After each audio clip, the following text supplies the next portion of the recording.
आप देख रहे हैं दस्तक और मैं हूं श्वेता सिंह। आज यास तूफान ने भारत के पूर्वी तटों पर दस्तक दी।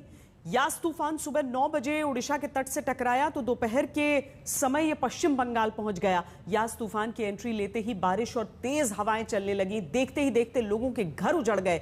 यास तूफान भले ही ओडिशा और पश्चिम बंगाल से आगे बढ़ चुका हो, पहले के मुकाबले यह कमजोर हुआ हो, फिर भी मौसम विभाग का कहना है कि खतरा अभी टला नहीं है, इसीलिए झारखंड में इसे लेकर अलर्ट जारी कर दिया गया है।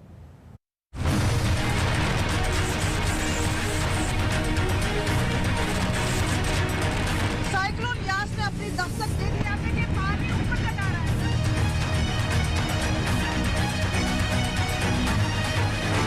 तेज हवाएं चल रही हैं, 140 किलोमीटर प्रति घंटे के हिसाब से ये हवाएं हैं और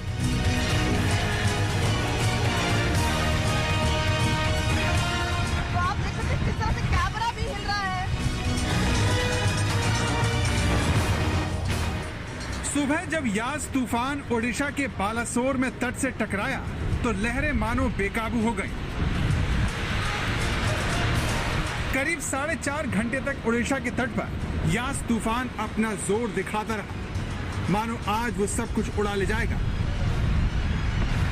तेज हवाएं चल रही हैं, 140 किलोमीटर प्रति घंटे के हिसाब से ये हवाएं हैं और टाइडल वेव्स है अब 10 फीट ऊंची है, तो हवा का जो रुख है वो काफी तेज हो चुका है, रफ्तार हो चुका है।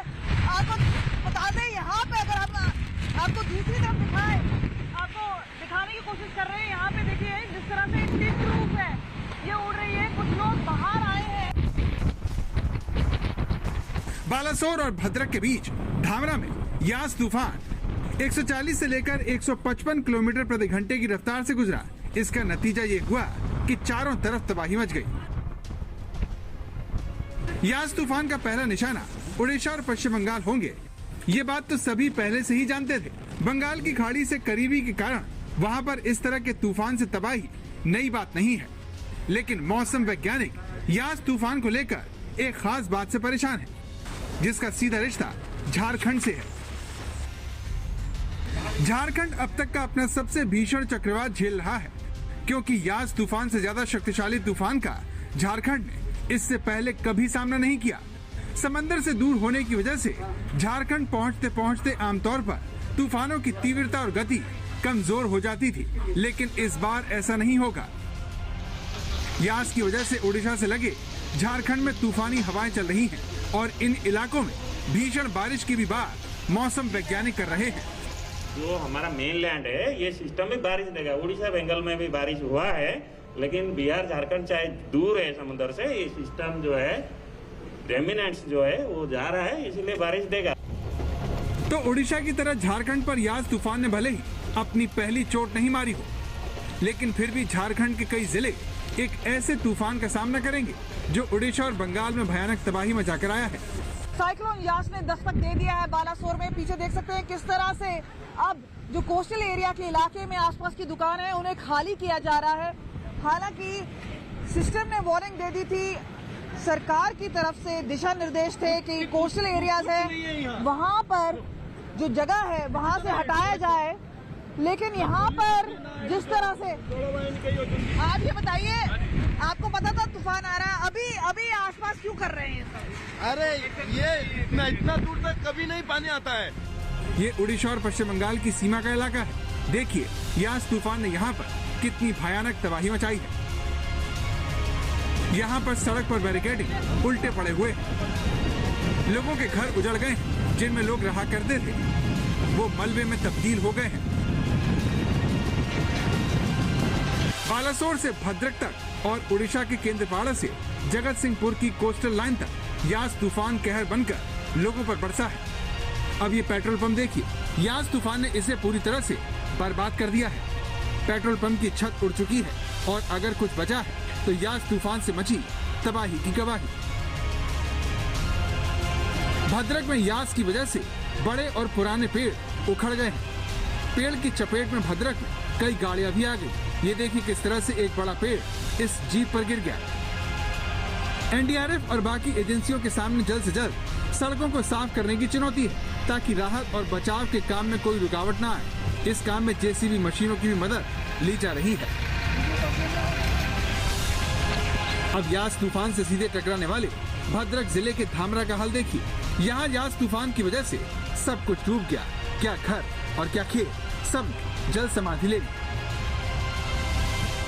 जगह जगह हम माने आगे पहले रोड क्लियर कर रहे हैं, उसके बाद हम जो branch road main road clear कर रहे हैं, उसके बाद ब्रांच रोड क्लियर करेंगे। ओडिशा में जो भी गांव समंदर के करीब उन्हें सबसे ज्यादा नुकसान हुआ है। बालासोर, भद्रक, केंद्रपाड़ा और जगत सिंहपुर के निचले इलाके समंदर के पानी में डूब गए। यास को लेकर ओडिशा की सरकार पहले ही कमर कस चुकी थी, जिसका फायदा ये हुआ कि समय रहते 7 लाख लोगों को खतरा आने से पहले ही सुरक्षित स्थानों पर पहुंचा दिया गया। ओडिशा में भले ही यास तूफान कमजोर हो गया, लेकिन अब ये खतरा झारखंड की तरफ बढ़ चला है, जो इतने शक्तिशाली तूफान का पहली बार सामना कर रहा है। उत्तर उड़ीसा और उत्तर कोस्टल उड़ीसा वो हैवी रेनफॉल स्ट्रॉन्ग विंड जारी है, लेकिन ये जो सिस्टम है ना, ये धीरे धीरे जो है झारखंड में प्रवेश करेगा।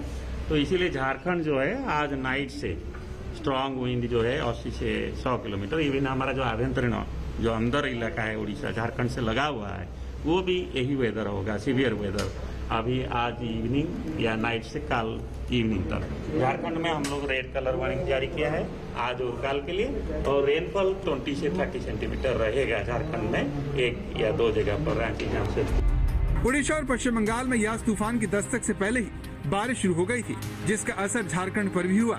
मौसम विभाग ने गुरुवार को झारखंड के कई जिलों में भारी बारिश की चेतावनी जारी की है। बारिश की तरह झारखंड के पूर्वी और पश्चिम सिंहभूम में 92 से 117 किलोमीटर प्रति घंटे की रफ्तार से जोरदार हवाएं चल रही हैं, जबकि झारखंड के बाकी इलाकों में 62 से 91 किलोमीटर प्रति घंटे की रफ्तार से तेज हवाएं चलने की बात मौसम विभाग कर रहा है। यानी झारखंड के लिए अगले 24 घंटे बहुत अहम होने जा रहे हैं। देर शाम से ही हवा जो है चल रही है, चाहे झारखंड का सिमडेगा जिला हो या जो छत्तीसगढ़ से सटा हुआ इलाका है, वहाँ हवाएं चल रही थी।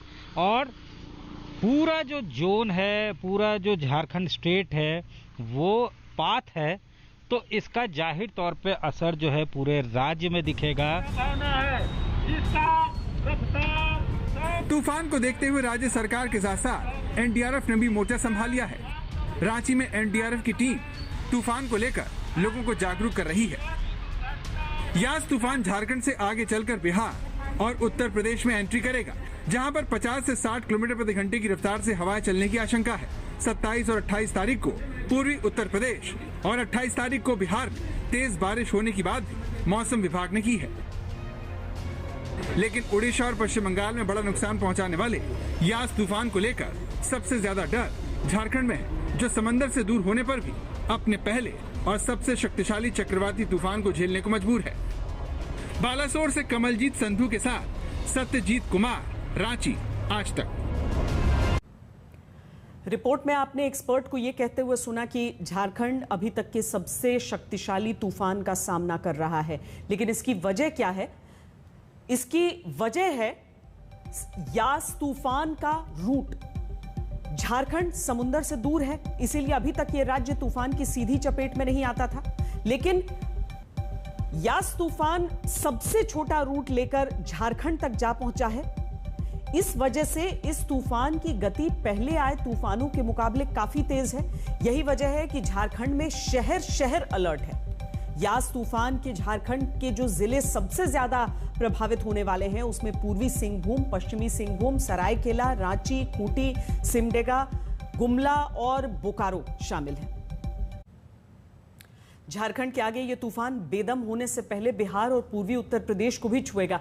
बिहार के 18 जिलों में यास तूफान की वजह से मौसम ने पलटी मारनी शुरू कर दी है। यहां बारिश हो रही है, मौसम ठंडा हो गया है। यहां भले ही यास की वजह से गर्मी से राहत मिल गई हो, लेकिन इस तूफान ने पश्चिम बंगाल में 3 लाख घरों को तबाह कर दिया।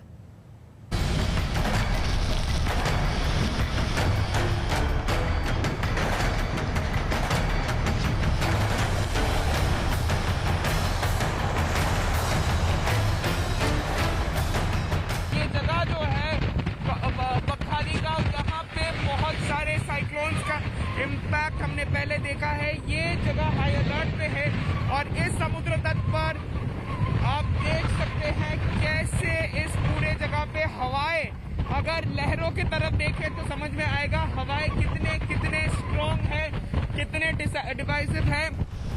पश्चिम बंगाल में यास तूफान समंदर का किनारा तोड़कर बस्ती में घुस गया।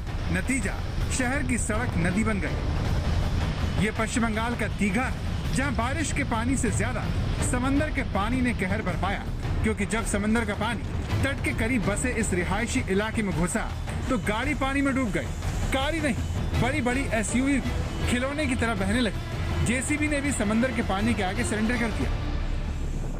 साउथ 24 परगना के फ्रेजरगंज इलाके में एकदम कोस्टल पुलिस स्टेशन के सामने चक्रवाती तूफान यास के कारण जब उसकी लहरें, उसकी समुंदर की लहरें जब सुबह इस तरफ आई, कोस्ट को हिट किया उन्होंने, तब ये एकदम पुलिस स्टेशन की आप स्थिति देख सकते हैं। और यहाँ पे एक जेसीबी जो काम करने के लिए यहाँ पे रखा गया था, उसको भी इस तूफान के हवाओं ने और इस लहरों ने यहाँ पे उसको पूरा एकदम नीचे फेंक दिया।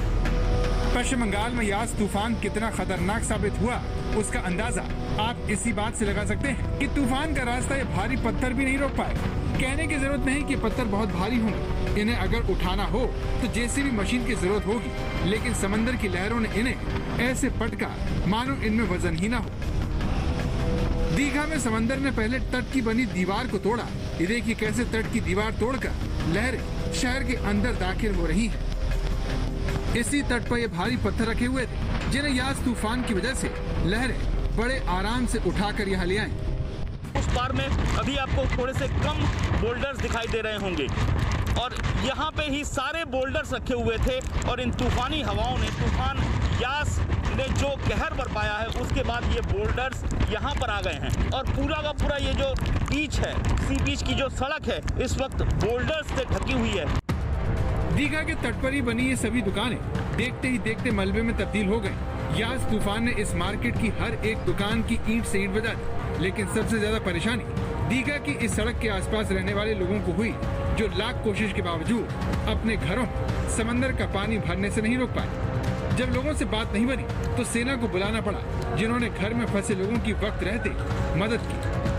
दीघा में समुद्र तट से लगभग 1 किलोमीटर दूर क्या हालात हैं वो हम आपको दिखा रहे हैं। चारों ओर किंतु पानी भर गया है। ये नदी नहीं है, ये सड़क है और सड़क में घुटनों तक, कमर तक पानी भर गया है। दुकानों में पानी भर गया है। इंडियन आर्मी की पूरी टुकड़ी यहाँ पर उतार दी गई है। जो दुकानों में पानी भर गया है, जो दुकानदार हैं, उनकी मदद के लिए यहाँ पर इंडियन आर्मी की एक टुकड़ी सभी की मदद कर रही है। यहाँ पर ये देखिए दुकानों में किस कदर पानी भरा है और ये समुद्र का पानी है। बरसात बहुत ज़्यादा हुई है ऐसा नहीं है, समुद्र का पानी पूरी तरह से इतना लबालब चारों ओर दीघा में सड़कों पर आ गया है। पश्चिम बंगाल में तूफान की तबाही में फंसे लोगों को बचाने के लिए एनडीआरएफ की 113 टीम दिन रात काम कर रही है, जो लोगों को बचाने से लेकर सड़कों पर तूफान की चपेट में आने से गिरे पेड़ों को हटाने में लगी हुई। दीघा में हर जगह धीरे धीरे पानी भरना शुरू हो चुका है। मुख्य सड़कों पर पानी लबालब भर चुका है और ये समुद्र का पानी है जो समुद्र से लगभग 1 से 2 या 3 किलोमीटर बाहर तक आ चुका है। और ये जो रिहायशी इलाके हैं, जो मुख्य सड़कें हैं समुद्र तट की ओर जाने की, वहाँ तक पहुँच चुका है और कहीं घुटनों तो कहीं कमर तक पानी है। और सबसे बड़ी बात है कि आज पूर्णिमा है। साइक्लोन यास की जो लहरें हैं वो लगभग 10-15 फीट ऊंची उठ रही हैं। ऐसे में जो तटबंध बनाए गए हैं उनको फांद कर ये लहरें सड़कों पर आ रही हैं और धीरे धीरे आगे बढ़ रही हैं। लैंडफॉल का प्रोसेस चल रहा है और ये जो स्थिति है ये और ज़्यादा गंभीर होने वाली है। बंगाल में पूर्वी मिदनापुर, दक्षिण 24 परगना का एक बड़ा हिस्सा यास तूफान की वजह से हुई भारी बारिश की चपेट में आ गया है, जहां तबाही के निशान आप हर जगह देख सकते हैं। पश्चिम बंगाल में यास तूफान की वजह से 3 लाख घर उजड़ गए। राज्य सरकार का कहना है कि तूफान की वजह से करीब 1 करोड़ लोग किसी न किसी रूप से प्रभावित हुए। वहीं राज्य में 11 लाख से ज्यादा लोगों को तूफान की वजह से सुरक्षित स्थानों पर ले जाना पड़ा। तूफान के खतरे को देखते हुए एहतियातन कोलकाता एयरपोर्ट के ऑपरेशन को 12 घंटे के लिए रोकना पड़ा। बंगाल में जब रेलवे स्टेशनों पर ट्रेनों के पहियों को पटरियों के साथ लोहे की जंजीरों से बांधा गया तो सभी को आश्चर्य हुआ। एक बार तो लोगों को लगा कि क्या वाकई में तूफान इन ट्रेनों के जरिए कोई दुर्घटना करवा सकता है, लेकिन पश्चिम बंगाल में यास की तबाही ने इस आशंका को सच साबित कर दिया है। दीघा से अनुपम मिश्र के साथ सूर्याग्नि रॉय, दक्षिण 24 परगना, आज तक।